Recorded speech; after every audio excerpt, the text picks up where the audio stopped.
Hey everyone, welcome back to the channel, your number one source for income-oriented investing. And in today's video, I want to talk a little bit about a subject that has been in the news lately in the past year or two, kind of losing steam now, but it's the flavor of the month, right? The flavor of the year, inflation. Inflation. So this is a dreaded word. A lot of people, I feel, this is just my opinion, have no idea what it is, what causes it, how to mitigate it, how do you fight inflation. So I want to try to tackle this in this video because I think it's, as do-it-yourself investors, it's very important to understand inflation, what it is, and more importantly, how you could actually beat it and mitigate it, because I feel that inflation is extremely misunderstood, hence my rash title. But I really feel that there is a high level of BS if you look at the media, if you look at what the government say about inflation. Let's try to tackle this and let's check out some clips right now. I think you'll find it very interesting. And then I'll give you my take on the 3 things you could do to really beat or fight inflation. Let's get to it.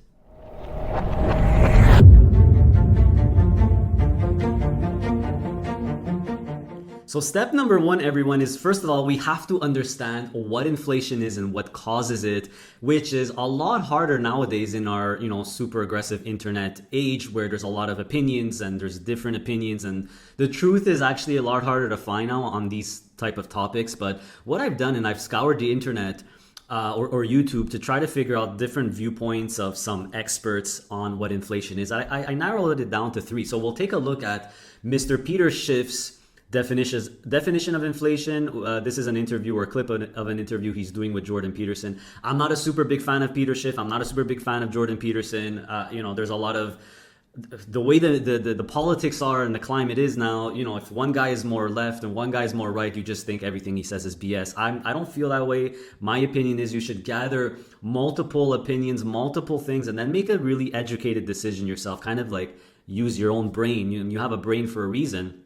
Don't just believe what everyone says face value. So let's take a look at what Peter Schiff says. I find it was very interesting. What Milton Friedman says, if in case you didn't know, Milton Friedman is a Nobel Peace winning economist. This guy's a legit economist, very, very into free market. I like this guy. I have to say that I am a fan of Milton Friedman. And then we're going to take a look at what CNBC mainstream media says about inflation. So let's start with Peter Schiff here. He's doing an interview with Jordan Peterson, and I'm going to put the links of all these clips as well as other ones I'll talk about in a second in the video description below. You could watch the whole clips yourself. I'm really going to try to isolate the parts where I feel are really spot on about the inflation. So it's about a 3-minute clip. Let's listen in to Peter Schiff defining what inflation is, or basically what is the cause. I find it was very, very interesting. But inflation, I asked for the definition. Inflation is really just another tax because governments create inflation. And inflation is also probably one of the most misunderstood words in the English language, and deliberately so. I think governments around the world kind of led the campaign to redefine inflation. So if you go back to the origin of the word, and if you have a dictionary, even from the 1980s, a Webster's dictionary, you'll get the real definition of inflation. So inflation is an expansion of the money supply. That's all it is. Deflation is a contraction of the money supply. So if you even think about the word inflate is to expand. Like a balloon. If you fill a balloon with air, it expands. So with inflation, what's being expanded is the money supply. Money printing. And who expands the money supply? Governments. Or they do it generally now through a central bank, but it's the central banks of these governments that are expanding the money supply. Now, when you expand the money supply, you have more money. Well, if you have more money, but you don't have more stuff to buy, well, the price of everything goes up. That's just basic economic supply and demand. The more money there is, the less each individual monetary unit is worth. On the Canadian media, you hear a lot, and I think Pierre Pollievre coined this phrase, there is more money chasing fewer goods, right? So that's what we're saying here. Basic supply and demand, guys. And now prices go up. Now, what governments have done is they've said prices going up, that's inflation. No, it's not. That is the consequence of inflation because prices don't expand, prices go up and down as a result of inflation. Now, what happens is sometimes prices don't go up, but you still have inflation. And that's because without that inflation, prices would have gone down. And if prices don't go down because government creates inflation, that still represents a loss to the people because they lost the benefit of lower prices. Because in capitalism, the tendency of capitalism is to reduce prices. That's why it's so good, because you keep coming up with better ways of producing, more efficient ways, economies of scale. If you look at the CPI, for example, in the United States in 1800, and then you look at the same CPI in 1900, and they have the data, prices were cut in half. You had a 100-year period where you had deflation, or the money, or prices falling for 100 years. And that was a good thing. All the politicians now tell us that we need prices to go up, that we must have inflation, the way they define it, of 2% a year. Why? Why do prices have to go up every year? Why can't they go down every year? Isn't that better if stuff gets cheaper? If the cost of living goes down? Of course it is. But these politicians are trying to sell this lie to the public that rising prices are somehow necessary for prosperity. Very interesting, right? Very interesting. Whether you're a Peter Schiff fan or not, like I said, I'm not into the whole gold. He's a very big proponent of gold, obviously, but I have to admit what he says there is very, very interesting. Now, let's listen to what Milton Friedman says. He gets a question from the audience. So this is really a while ago. This guy was really popular, from the 70s and 80s. But this is a legit economist, guys. This is a legit guy. Let's hear, the question and his response. It's about inflation again. Yes. In a recent interview of U.S. News and World Report, Secretary of the Treasury Blumenthal blamed our current rising inflation in a large part on our foreign trade and unions. He did, however, say that the government was little to blame. Would you like to comment on that? Yes. Crazy how time, this is late 1978. I love that guy's, beard and stuff. But once again, the government blaming inflation on... and I guess at that time it was the unions, right? So let's see what Milton says.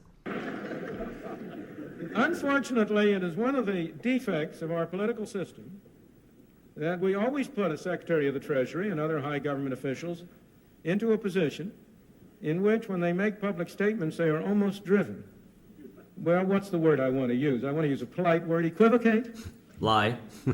Secretary Blumenthal knows as well as you and I do. Here it is. That inflation does not come from trade unions. That doesn't mean that trade unions aren't grasping. Of course they are. But they don't produce inflation for one simple reason.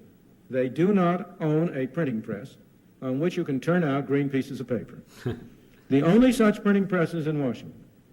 I say printing press, of course, in the modern age we do it in a more sophisticated way.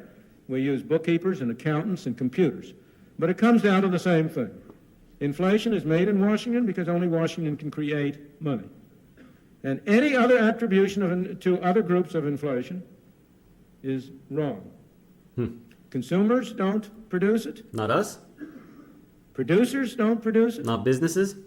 The trade unions don't produce it. Not unions. Foreign sheiks don't produce Whatever it. that is. Oil imports don't produce it. Oil barons. What produces it is too much government spending and too much government creation of money and nothing else. Yes, sir.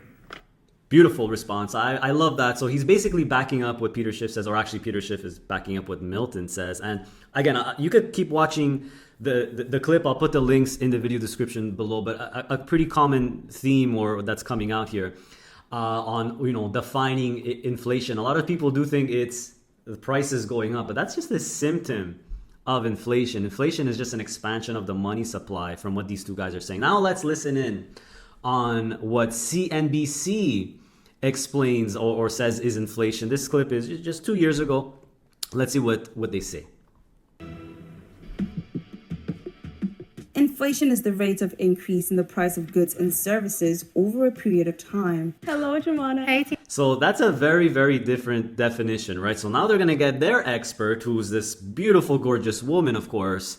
And hey, I'm into that. I mean, she's very, very well accomplished. I'm not saying anything about that, but the definition is completely different. Let's see what she says.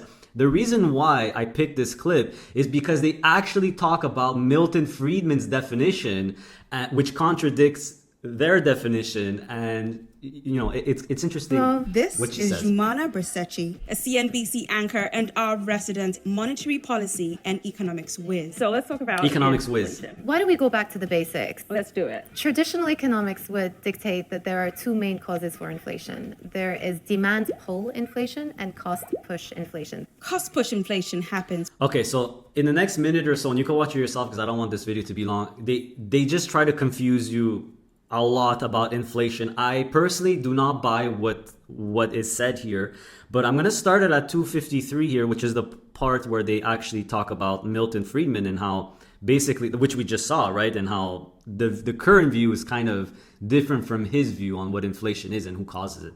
Let's see what she says about that. To be inflationary. Some economists also see increasing money supply as another major cause of inflation. Around the 70s, a new type of view came to the forefront, and that was posited by famous economist Milton Friedman.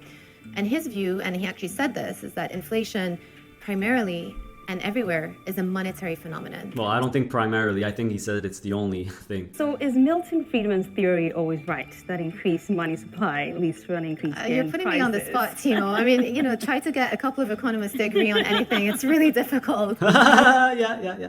So guys, you see that here, right? So the view is different now where they're trying to twist it, I believe. This is mainstream media here. And listen, I'm not a righty or anything like that where you can't trust mainstream media or anything like that. I don't care about left or right. I like to just take multiple opinions and make my own decision. But in all honesty, who are you really going to trust? CNBC and this absolutely gorgeous woman, or this guy that's a legit economist and actually looks like, your everyday bookkeeper? I'm just saying, I have nothing against anyone, including this woman as well. So look, I just thought this was very interesting. You got to make your own decision here. But the first step in how to beat inflation is really, you have to understand who causes it. And in my opinion, my personal opinion, I think government is to blame. It makes complete sense. It's supply and demand. When you increase the money supply, there's more money, there's the same amount of goods. Of course, the prices of things are going to go up.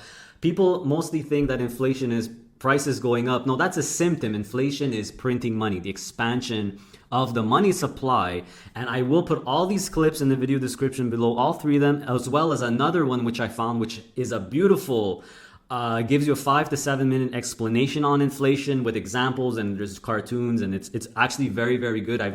I've scoured the internet for which I feel are the best ones. That is one of the best ones. And I'll also put another Milton Friedman clip where he talks about inflation and actually backs it up, giving an example in Japan and what the government did. And he does it as a perfect example. Government spending, it's kind of like he gives the example that it's related to alcoholism. It's really, really good. So I'll put all those clips. I strongly suggest to watch them. Watch the ones you really want. But now it's time to discuss, what can we actually do? We got the first step, understanding inflation, or I hope you did anyway. But what can you do to fight it? Let's get into that now. All right, everyone. So whether you agree that it's the government or partly the government, I personally believe that the major cause of inflation, like 95% plus, will be government money printing or central bank money printing. And listen, I think, the government will always try to blame someone else, right? That's for sure. And we've seen it before. I guess back in the day, Milton Friedman's day, they blamed it on the unions. What about now? What does the Liberal government of Canada is blaming it on? Well, you always kind of hear the same thing. They're blaming it on supply chain issues.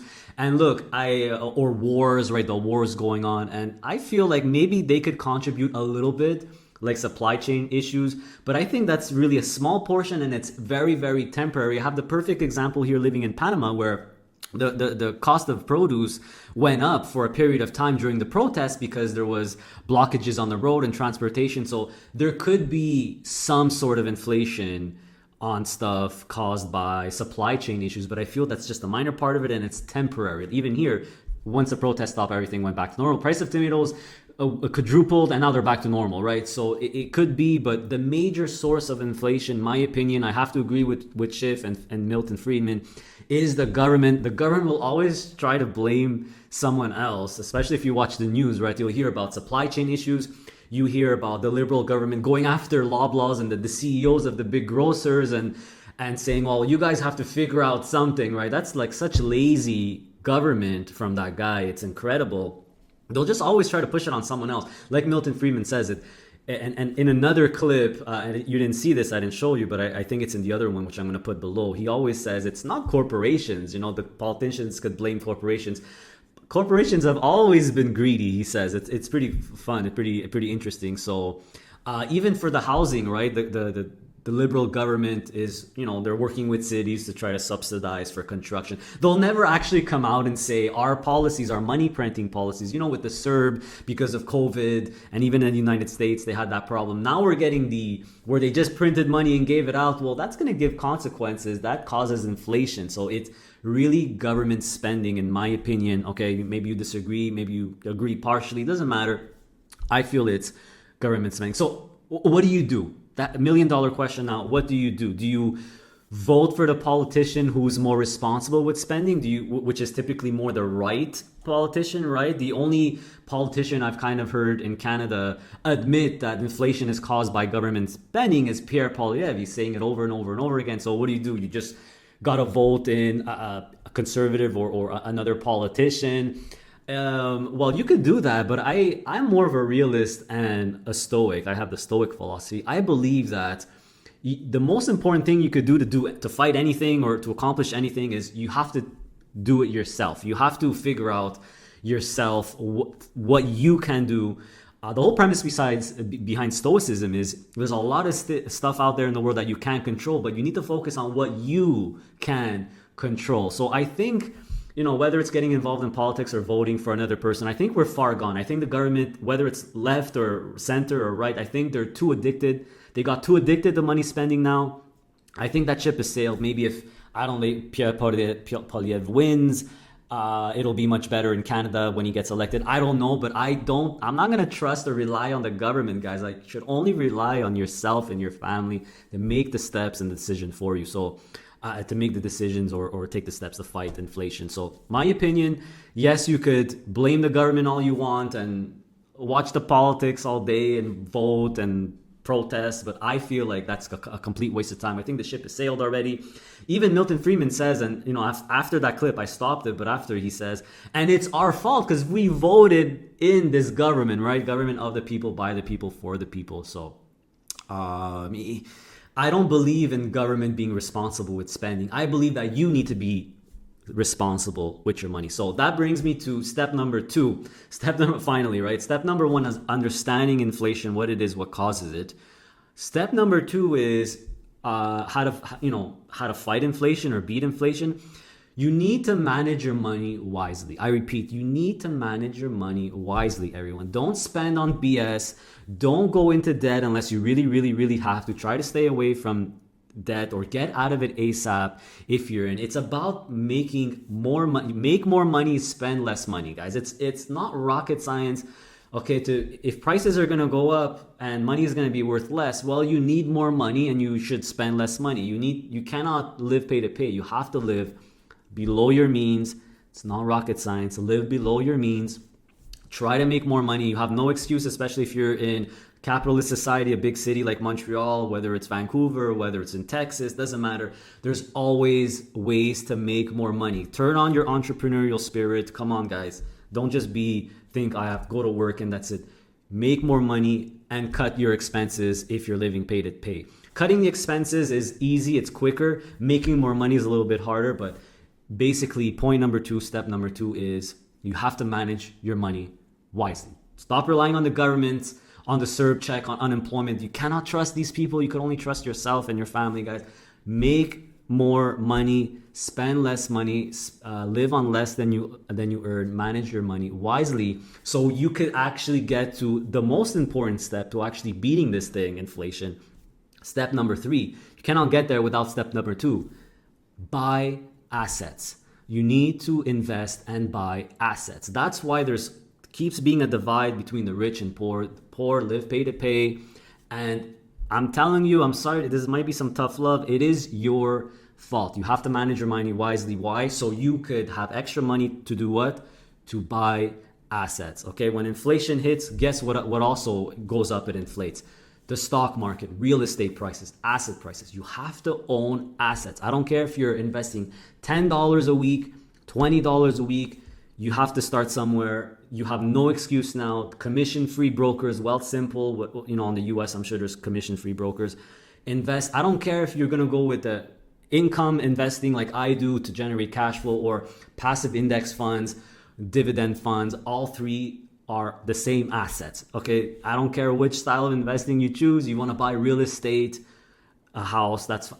Buy assets that inflate and that also appreciate with inflation. That's how you really beat inflation.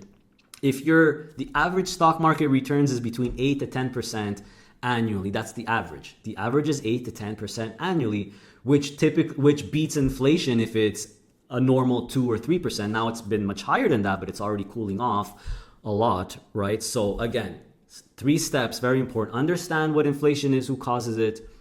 Number 2, rely on yourself. Be smart with money. Manage your money wisely. Why? Or spend less than you earn. Try to make more, because if money loses value over time, you have to make more of it. So for the 3rd step, which is to buy assets. I don't care if you want to buy VOO or VFV or the Canadian market. The average market return is typically between 8 and 10. The US is a bit higher than Canada on the average. That will beat inflation. Whether you buy a covered call leverage ETF that gives you 10, 11, 12, 13% yield, as long as you're making your return is higher than the inflation rate, you're fine. So it's all about buying assets. So hopefully this video was informative for you. Of course, this is just my opinion. Let me know what you think about this. And again, video description below, put all the links to all the videos, including other ones that I think you'll find interesting on inflation. So give me a thumbs up. I would really appreciate it. And buy assets, and see you next time. Hey, don't go yet. A few reminders before you leave. Did you know that I launched a YouTube loyalty membership program where for only $3 a month, you could become a PII Inner Circle member, where you will gain access to exclusive content, exclusive videos and live streams, as well as other perks and benefits, including a really cool weekly opportunity report. That's right. If you're interested, just click on the little join button next to the subscribe button to see what it's all about. Also, make sure to follow me on Blossom and download Blossom. It's a social investing app, which is really cool. You could share your portfolio, follow other people's portfolios, including my own. My username is Adrian_PII. So download it with the referral link below. Not only is it free, but you could actually earn cash by taking these really small, quick 1-minute courses. Really awesome. It's a no-brainer. Also, make sure to visit our website, passiveincomeinvesting.ca. That's where you could book a one-on-one private coaching session with yours truly, with myself, where you could ask me all the questions you want. All the information and booking information is on the website. Make sure to check out that video on the homepage there to see how to book a one-on-one properly. Also on my website, you could purchase my digital product, which I'm very proud of, the ultimate DIY investing package. This is a reference tool or a companion tool that will help you build your own portfolio. So it has lists of funds, it has sample portfolios, and it covers both the Canadian and US stock markets. And the good news is you'll only ever have to buy it once, because it comes with free lifetime updates. And my plan is really to update the version every single year. So make sure to pick it up. Also, I have Questrade and Passive referral links below. So Questrade is the broker that I personally use, and Passive is the broker companion tool or assistant that I use. Really cool program, really cool software. So I have referral links for both of those. Questrade, $50 of free trades. And Passive, I have half off for the elite membership. If you're interested in the elite membership, and even if you want to start out with the free membership and upgrade to the elite afterwards, use my referral code so you could still get that 50% off. And don't forget that the elite membership of Passive is 100% free if you use Questrade. For social media, we have a very successful and big Facebook group, private Facebook group with over 14,000 members, where we all try to help each other out. So make sure to join that group. Information is below. We also have Instagram, where you could follow us, or more personal stuff when it comes to our life here in Panama. And there's LinkedIn as well. So as usual, everyone, how do I leave you? Continue to stay safe, stay healthy, and of course, stay passive. See you next time.